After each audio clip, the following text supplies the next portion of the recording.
Bapak Ibu yang saya hormati, salam jumpa dalam acara Konferensi Nasional Teknik Sipil yang ke-15 yang diselenggarakan di Unika Sugio Pranoto di Semarang. Izinkan pada kesempatan kali ini saya menyampaikan presentasi dengan topik pengembangan program CST dengan Oktav untuk pengajaran metode elemen hingga. Saya Yoyong Afriadi, saya berasal dari Universitas Atmajaya Yogyakarta.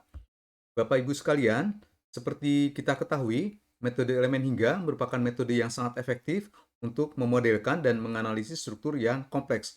Misal, apabila kita akan melakukan analisis terhadap struktur ini, maka kita tahu kita akan terlibat dengan banyak derajat kebebasan.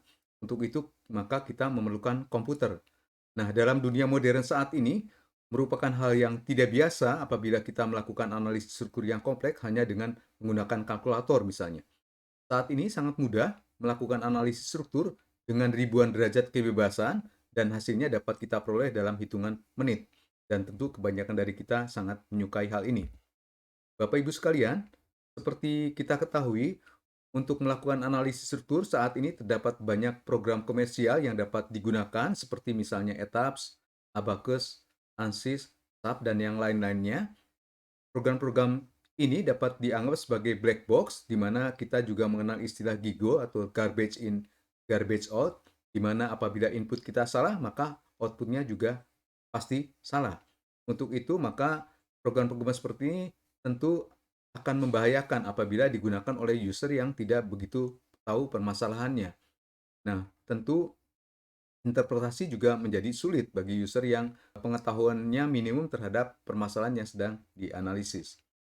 Nah, untuk pembelajaran analisis struktur, khususnya untuk metode elemen hingga, tentunya kita dihadapkan pada suatu dilema di mana kita harus memilih apakah kita akan melakukan pembelajaran dengan hitungan manual dengan menggunakan kalkulator biasa ataukah kita langsung menggunakan program-program komersial yang tadi disebutkan.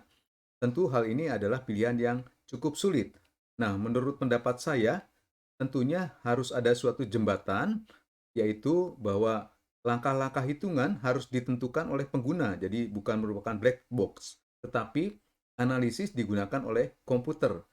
Nah, di kalangan peneliti sudah ada beberapa program yang ada yang dapat melakukan hal itu, yaitu misalnya program CAL yang dikembangkan oleh Profesor Wilson yang ditulis dalam bahasa Fortran. Jadi program ini sangat populer di Amerika Serikat.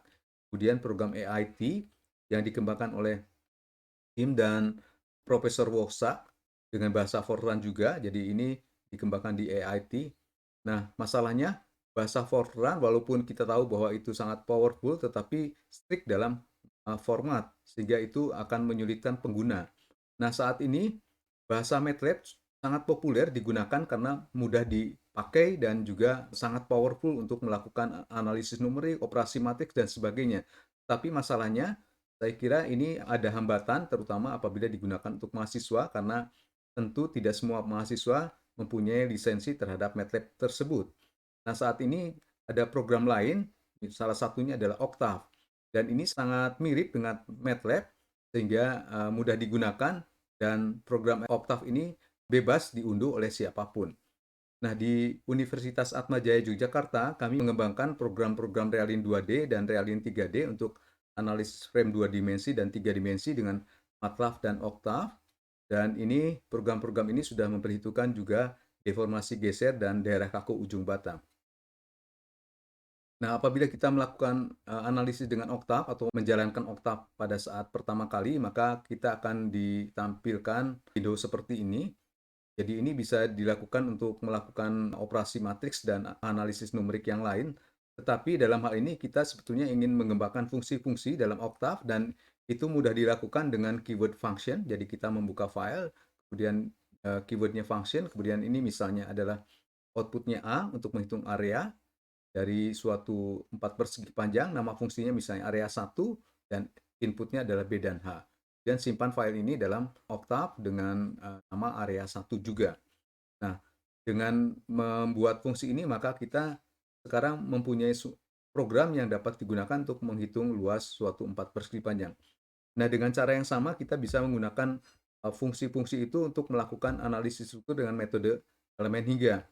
Nah, sebagai dasar misalnya dari mekanika bahan kita sudah mengetahui ini, jadi ini ada tegangan normal dalam arah X, tegangan normal dalam arah Y, serta tegangan geser yang kita peroleh dari mekanika bahan. Kemudian persamaan ini dapat ditulis secara sederhana dalam bentuk matriks seperti ini. Ini adalah tegangan, kemudian ini regangan, dan ini adalah matriks D yang ini untuk permasalahan plane stress. Nah, untuk suatu elemen segitiga IJK, tentunya ada langkah-langkah sebelumnya, tapi karena mengingat waktu, maka misalnya hasilnya untuk memperoleh matriks kekakuan elemen ini dapat dinyatakan dengan B transpose kali D kali B kali T kali A. Dengan di sini epsilon atau regangan adalah B kali U, dan tegangan sigma adalah D kali B kali U atau D kali epsilon. Nah, matriks B untuk elemen segitiga dapat dinyatakan dengan persamaan ini, di mana di sini diperlukan data koordinat IJK di sini dan luas dari elemen ini. Kemudian untuk permasalahan plane stress, matriks D ini dapat dinyatakan dengan persamaan ini.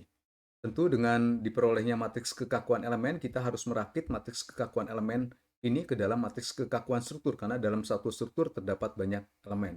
Nah, itu dilakukan dengan memperhitungkan vektor tujuan.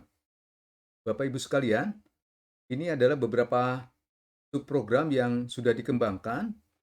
Di sini misal untuk yang pertama COR itu adalah untuk menetapkan koordinat suatu titik nodal, kemudian LP3 stress itu adalah untuk menghitung luas, matriks B dan matriks D dengan input adalah E, angka Poisson, N1, N2, N3 adalah titik-titik nodal, kemudian KP3 stress adalah untuk menghitung matriks kekakuan elemen segitiga dengan input adalah T atau tebal, kemudian luas, dan matriks B dan matriks D.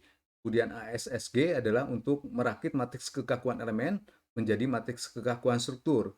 Kemudian inputnya adalah matriks kekakuan elemen, vektor tujuan ID, kemudian derajat kebebasan struktur tersebut, dan derajat kebebasan dari elemen tersebut atau EDOF, di mana untuk elemen segitiga EDOF adalah 6 karena kita mempunyai 3 titik, satu titik mempunyai 2 derajat kebebasan. Kemudian solve untuk menghitung perpindahan, di mana di sini kita sudah mendapatkan matriks kekakuan struktur dan vektor beban P. Kemudian di shape digunakan untuk menghitung perpindahan elemen, jadi mengekstrak perpindahan struktur menjadi perpindahan elemen. Jadi inputnya adalah perpindahan struktur dan vektor tujuan ID. Kemudian sigmap SI, ini adalah sigmap ini digunakan untuk menghitung tegangan, di mana inputnya adalah matriks D, matriks B, dan perpindahan elemen yang sudah dihitung dengan program DSEC. Nah, program-program ini kita gunakan untuk melakukan analisis struktur dengan metode elemen hingga. Misalnya ini adalah sampel program ASSG yang digunakan untuk merakit matriks kekakuan elemen. Jadi ada kompatibilitas antara MATLAB dan Octave, di mana di sini dapat dilihat untuk MATLAB kita menggunakan tanda dan hanya satu, sedangkan di sini untuk Octave kita menggunakan tanda dan dua. Jadi fungsi ASSG ini digunakan untuk merakit matriks kekakuan elemen sesuai dengan vektor tujuannya, di mana kalau vektor tujuannya bernilai 0 maka tidak dirakit. Nah, Bapak Ibu sekalian, ini sebagai contoh misalnya fungsi ASSG ini, misal kita mempunyai elemen ini segitiga, kemudian ini matriks kekakuan elemennya dari suatu struktur ini yang mempunyai derajat 8, sehingga matriks kekakuan ukurannya 8 kali 8. Jadi elemen ini dengan vektor tujuan 003400, 003400 dirakit ke dalam matriks kekakuan struktur. Yang indeksnya 0 tidak dirakit, sehingga hanya bagian ini yang dirakit. Misal elemen ini maka dirakit pada baris keempat, kolom keempat, atau di sini. Nah, dengan program-program yang sudah dikembangkan, maka kita bisa melakukan analisis struktur dengan metode elemen hingga. Sebagai contoh, ini diambil dari buku Cesiu. Jadi ini soalnya, kemudian ini ada beban 1,5 Newton, 1,5 Newton, kemudian derajat kebebasannya ada 5, sehingga ini hasilnya U1 sampai U5, ini dari Cesiu. Ini dari program Octave yang dikembangkan. Jadi kita lihat ada kesesuaian yang sangat baik antara Cesiu dan Octave. Kemudian ini adalah regangan untuk elemen 1, ini adalah regangan untuk elemen 2. Kita bandingkan juga ada kesesuaian yang sangat baik antara hasil Cesiu dan hasil dari program Octave. Kemudian ini adalah sampel programnya, jadi kita definisikan dulu koordinatnya, kemudian kita inputkan E, mu, dan T tebalnya, kemudian kita hitung luas dari masing-masing elemen. Untuk elemen 1 A1, matriks B1 dan D1 dengan program LP3 stress. Kemudian matriks kekakuan elemen 1 kita bentuk dengan program KP3 stress. Kita tentukan ID-nya untuk elemen 1. Jadi elemen 1 titiknya adalah 132, 132, sehingga ID-nya adalah di sini tidak ada 00, di sini ada U2, U3, 23, dan di sini ada 01 karena ini 1. Kemudian juga untuk elemen 2 sama. Kemudian kita rakit dengan ASSG. Jadi untuk elemen 1 inputnya K1, ID1 atau vektor tujuan, DOF. DOF-nya adalah kita tentukan di sini sama dengan 5. Kemudian EDOF-nya adalah 6. Kemudian untuk elemen 2 sama. Kemudian P-nya, jadi saya kira dari soal ini dapat ditentukan. Kemudian kita dapatkan perpindahan. Kemudian kita hitung perpindahan elemen, kita hitung tegangannya, kita hitung regangannya. Sama juga untuk elemen 2. Nah, dapat dilihat di sini bahwa langkah-langkah harus ditentukan oleh user, tetapi analisis dilakukan oleh program-program tersebut, sehingga ini saya kira sangat cocok untuk pembelajaran metode elemen hingga di kampus. Nah, ini untuk contoh yang kedua. Jadi permasalahan ini diambil dari ROS. Jadi ini soalnya dengan beban 1 MN, 1 MN, derajat kebebasannya ada 4 di sini. Ini adalah hasil yang diperoleh dari ROS, dan ini adalah hasil yang diperoleh dari program Octave. Nampak juga terdapat kesesuaian yang sangat baik antara hasil yang diperoleh oleh ROS dan program Octave. Ini adalah untuk elemen 1, tegangan untuk elemen 1. Kita bandingkan ini. Kemudian ini adalah tegangan untuk elemen 2, kita bandingkan ini. Jadi kalau kita bandingkan ternyata terdapat kesesuaian yang sangat baik antara hasil dari ROS dan hasil dari program Octave.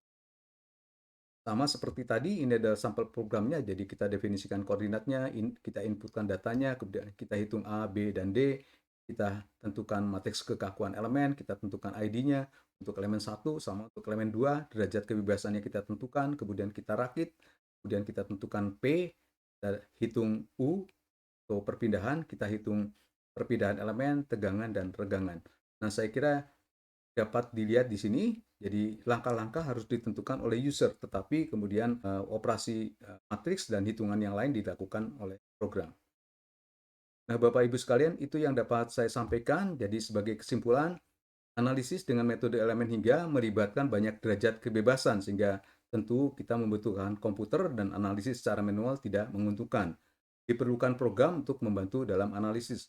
Penggunaan program komersial dapat membahayakan jika digunakan oleh user yang tidak mempunyai pemahaman yang cukup.